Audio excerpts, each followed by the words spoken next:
Herzlich willkommen, liebe 1000 PS-Fans.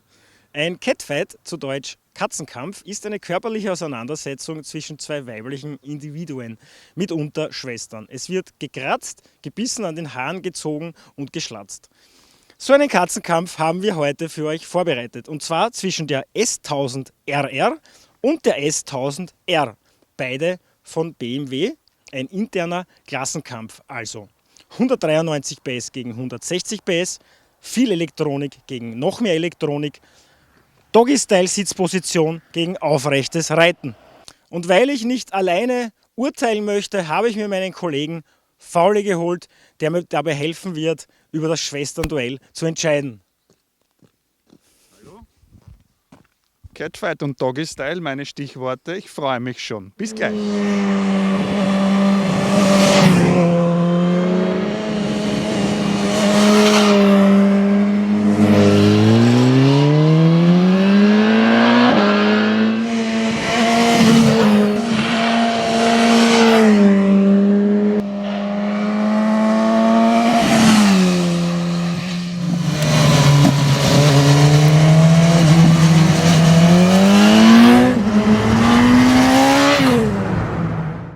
So, der Katzenkampf ist vorerst zu Ende. Keine Blessuren, keine Kratzer, keine Dellen.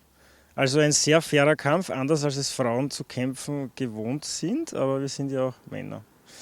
Ich hoffe doch, ja.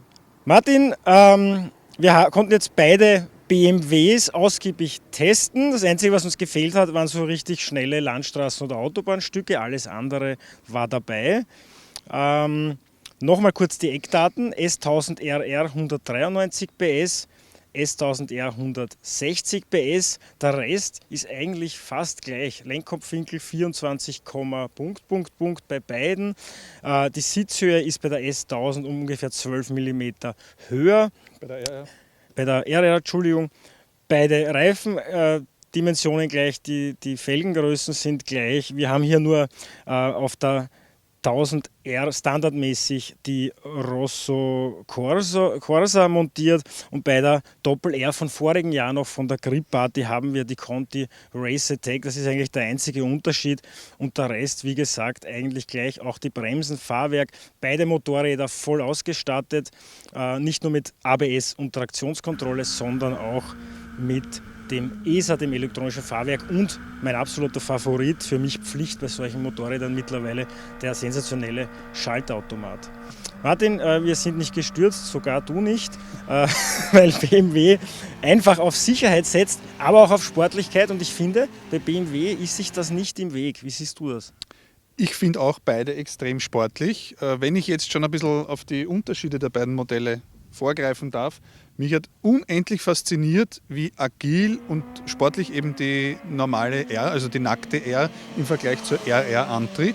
Also es sind ja über 30 PS Unterschied, aber davon merkst du überhaupt nichts. Das geht von unten Hölle, das geht in der Mitte spitzenmäßig. Nur ganz oben merkst du dann, dass du mit der RR schneller wärst, aber auf der Landstraße, naja, wann kommst du in den Bereich, wo du sozusagen mit der RR die R abhängen könntest? Wie siehst du das?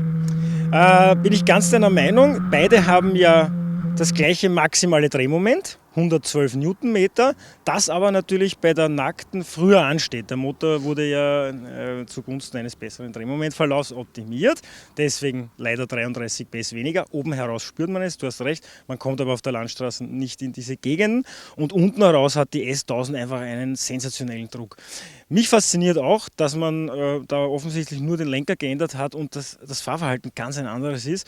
Die S1000R wirkt, obwohl sie, glaube ich, um 3 Kilo schwerer ist, 3-4 Kilo, wirkt sie für mich, als hätte sie 20 weniger. Ich glaube, dass es, weil ja eben so wenig Gewichtsunterschied tatsächlich ist, das natürlich nicht irgendwie ausschlaggebend sein kann, aber ich glaube, es ist ganz extrem die Sitzposition, weil du auf der nackten diesen breiten Lenker hast, der auch viel höher montiert ist als bei der RR ist ja klar, ist ein Superbike und das ist ein Naked Bike. Ich glaube, das hilft da schon irrsinnig viel, auch für die Handlichkeit. Der Lenker ist nämlich wirklich sehr breit und du sitzt ganz anders drauf. Du hast halt diese eher aufrechte Sitzposition. Bei der RR ist das total vorderradorientiert und wie es auf einem Superbike halt sein muss, für die Rennstrecke optimiert und die R, die normal, also die nackte, für die Landstraße optimiert. Also ich finde, da hat BMW schon echt gut gehandelt, das alles so zu machen. Obwohl sich die Motorräder vom Technischen her so wenig unterscheiden, haben sie zwei grundverschiedene Motorräder auf die Beine gestellt, meiner Meinung nach. Ja, einerseits verbessert der breite Lenker die Fahrdynamik, erleichtert das Einlenken. Ich finde, man braucht weniger Körpereinsatz. Andererseits verbessert es natürlich die Sitzposition und damit den Komfort. Ich weiß nicht, wie du das empfunden hast. Ich finde den Supersportler für einen Supersportler recht bequem. Und auch am Naked Bike gibt es für mich nichts zu klagen, außer der doch sehr spitze Kniewinkel. Sitzbank ist eigentlich sehr angenehm für den Popo. Da schaut wahrscheinlich BMW auf sein etwas reiferes Klientel, schätze ich mal. Wie ist es dir so gegangen auf den beiden Bikes? Kniewinkel kann ich nichts sagen, ich habe so kurze Haxeln, mich stört das nicht. Sattel gebe ich auch gerne zu, dass der sehr bequem und weich ist. Entspricht auch diesem Naked Bike-Gedanken, dass das ein bisschen bequemer sein sollte.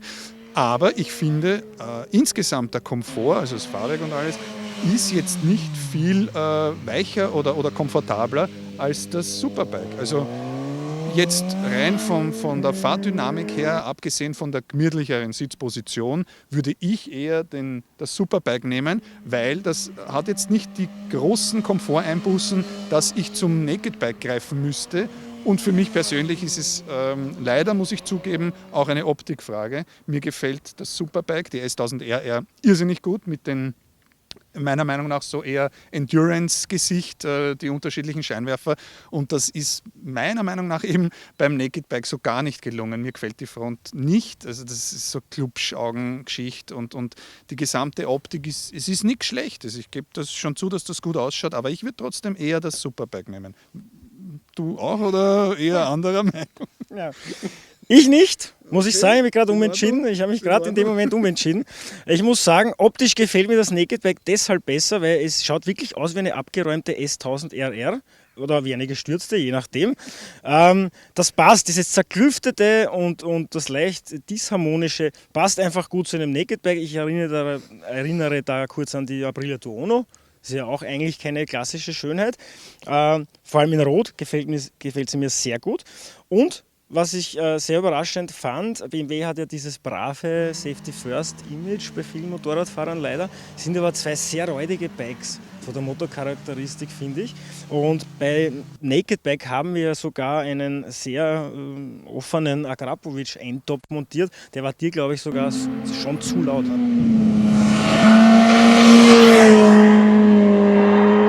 War mir eigentlich auch der serienmäßige Topf auf der RR ein bisschen angenehmer als der um ein Äußerl zu laute Agapovic-Endtopf. Es stört mich jetzt nicht, wenn was laut ist, also braucht es nicht glauben, dass ich eher jetzt Fan von irgendwelchen flüsterleisen, was weiß ich, Tourenbombern bin. Aber hat mir am Superbike mehr getaugt. Eben auch Geschmäcker sind verschieden.